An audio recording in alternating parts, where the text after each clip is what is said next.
Hey, what's up everyone? My name is Tengu230. I hope you guys are having a great day. So welcome back to Destiny, the Taken King. I'm going to switch things up a little, and I'm not going to be doing the story. I'm actually going to be doing a strike, and this is the first time I've done a strike in the Taken King expansion, and it's also a new strike called the Echo Chamber. Joining me will be John and Paul. Unfortunately, they won't have any commentary. I'm just going to do post-commentary as normal for this, but let's just see how this goes down.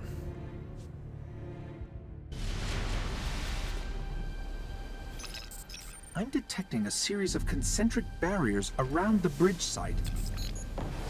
They protect the time bridge and seek to undo what we have done. Alright, so this is technically outside the Vault of Glass, but we're going to the area known as Campus 9. And I don't know, Paul went sideways. It always goes into that little crack. It's awesome how the Sparrow can fit into a tiny space like that. And John's doing some surfing Unless I'm mistaken, on the Sparrow. barrier technology of this nature is unstable. She's right.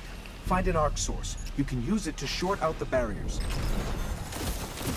So when me, John, and Paul were talking, John was like, "Hey, isn't this a campaign mission that we're doing?" And we're like, "No, it's not, because this is totally the Echo Chamber." It's like, I know we've been through this mission, at least this area, a bunch of times, but there's a new objective that we have to do. But we also have to take care of these friggin' vandals and those what was that, tracer shanks, I believe. Those guys just stay put and just, they're pretty much sniping shanks. So I don't know exactly what was going on. I just see a cursor on the bottom. But I decided to take out these captains, since I'm assuming we need to go through that closed portion to the next area. And I think I actually missed killing him. There was one left, and I thought I killed him. There's just way more enemies. For some reason, I went into the cave, I knew it was below, and I didn't see the exploding shanks. I don't know why. I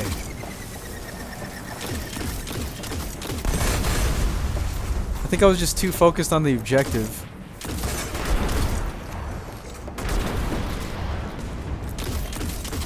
Guardian down. So I didn't know John already had the orb, because I didn't know exactly what was going on.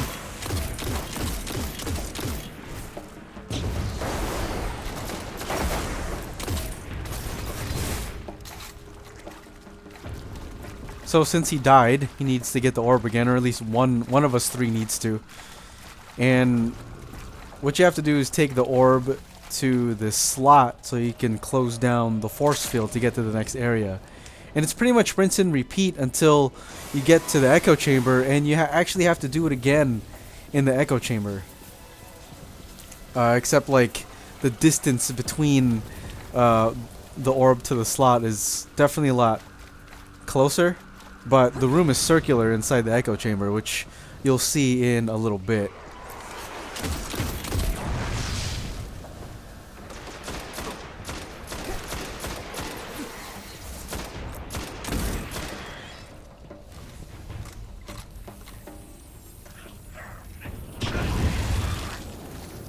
So Paul's using his solar hammer right now, and I was just sitting, and I was just waiting for John.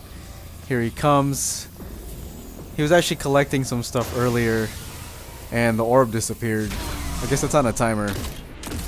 And he finally came back, and we can open it.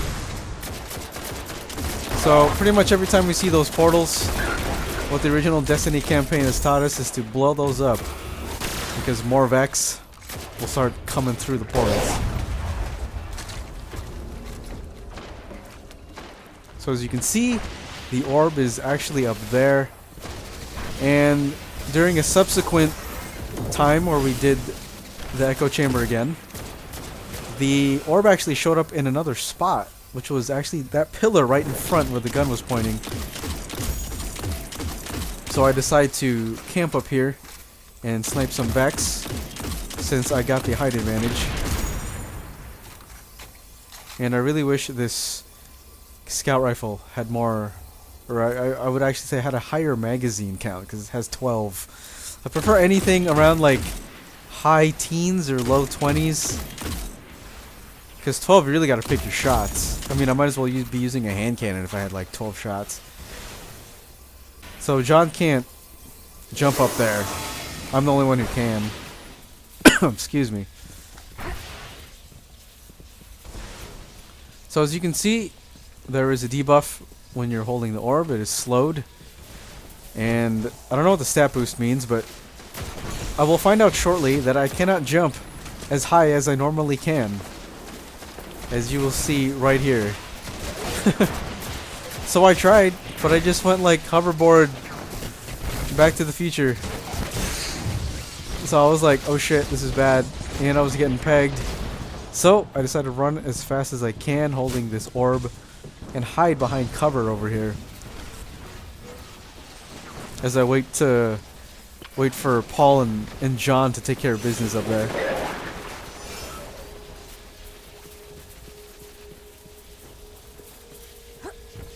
So I figured it was relatively safe, and I just went for it.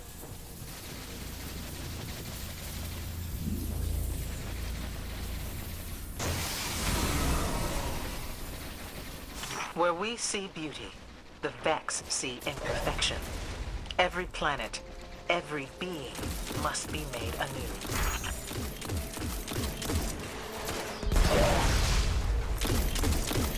So every subsequent area, there seems to be a more powerful enemy. So as Paul takes this one, we got more enemies. They are in abundance, so I decided to use Stormcaller here. Takes him out pretty quickly.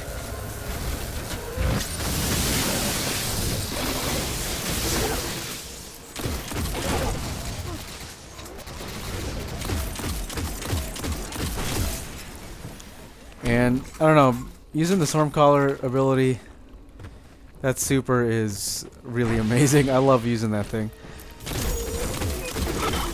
So more enemies will show up here, and you'll actually get to see some swordplay.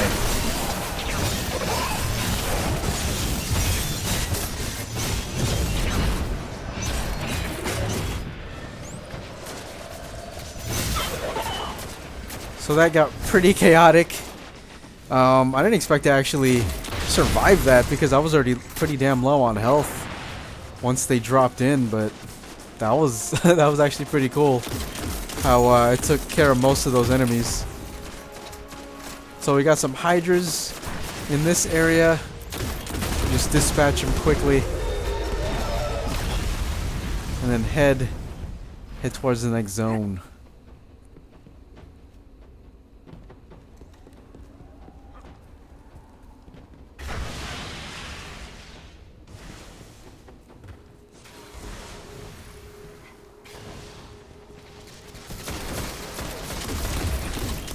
So this area is pretty much where you fight the Gate Lord. As you can see, you got the giant gate over there.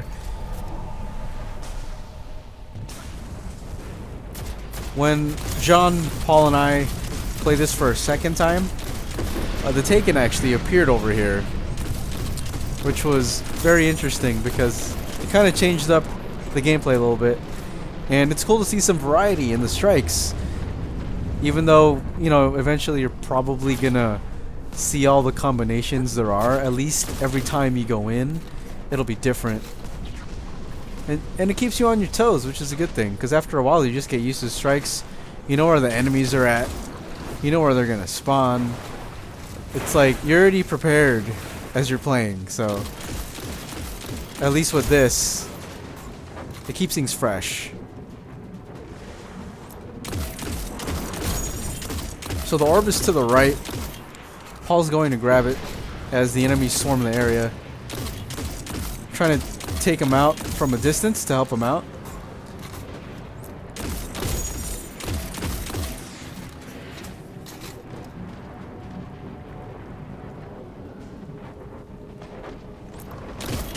But unfortunately, There's an enemy right there that I just couldn't take out. You see, if I had a clip Guardian down. or magazine with more than 12, I would have taken him out. And I think Paul wouldn't have died. Because that was the main enemy that was trying to take him out. So since he died with the orb, we gotta pick up another orb. Paul's going to grab it again. And we're pretty much just gonna cut a swath for Paul so we can get through, because this is the last push to get inside the echo chamber.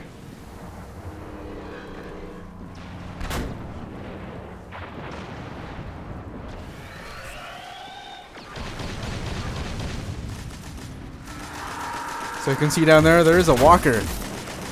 And didn't expect that. Guardian down. Also later on we actually find out, or actually John finds out there's a turret over there, but we didn't see it the first time. Also, when we played this the second time, there actually wasn't a walker down there, which was interesting. And it made the run a lot faster. Obviously you don't have to take out the walker. You can pretty much bypass them as we take out these Cyclopses. But as we head towards the steps, towards the last bit of this area, take out some enemies, and a bad thing happens. Paul dies, but as I revive him, I die too. Excuse me, so I guess he was already pegged on us. It sucks. My hidden caught this attempt at abusing the timeline. But how many have there been? Does the world stand as it does because of the Vex? So John decides, we were actually gonna go in the chamber already, but John wanted to take out the walker, so you know, might as well just get some experience on this and see what happens. So we take it out eventually. I think John is left behind just picking up some house banners or more engrams for him. So this is pretty much the entrance to the echo chamber. This is a new area. Ceilings are rather low. And be prepared for a pretty damn fun boss fight. That's the time bridge. And the restorative mind.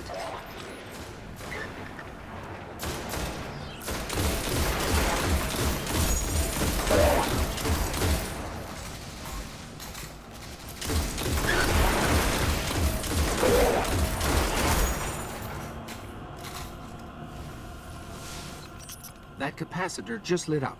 You know what to do.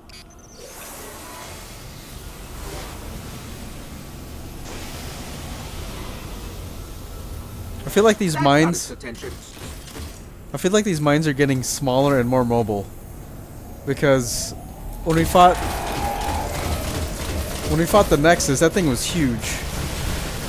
And then when we fought the Undying Mind, it was smaller, but it had more shields. This one's got way more mobility. And it definitely has more abilities as well, which you'll see later on. So pretty much what you have to do in this fight, since the Restorative Mind over there has his face shielded, we need to bring the orb to another slot. And once that opens up, the Restorative Mind will open up so we can shoot its like eyeball in the middle. So that's pretty much a rinse and repeat until you pretty much kill the boss. But pretty much as you fight, enemies will show up. You got snipers, you got the hobgoblins, you're gonna have Vex, you're actually gonna have a Cyclops later on, which is fun. Actually, sorry, not a Cyclops, but a Hydra. Minotaurs. And also later on, their sort of mind is going to have this thing called, what was it called? I think it was like Medusa's Eye or like Medusa's Stare. And you have to not... You need something in between you and their sort of mind, or else it'll do damage to you. It'll put you in the red. So pretty much don't look at it during that time.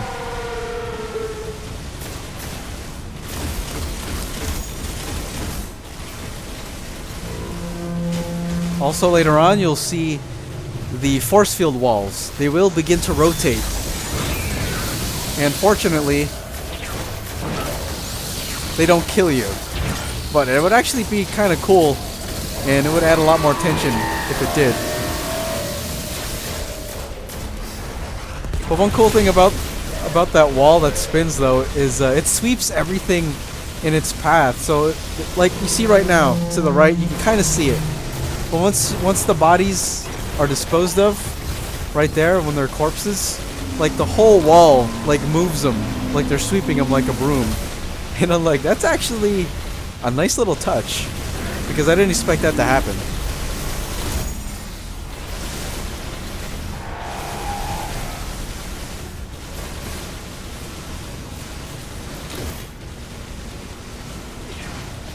Alright guys, well there's not much to the fight, so I will leave it to the rest of the video. And we have about, I think, 4 or 5 minutes left till this fight's over. You guys enjoy, and I'll see you towards the end.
can sense the river of time. Its waters flow again, on their course.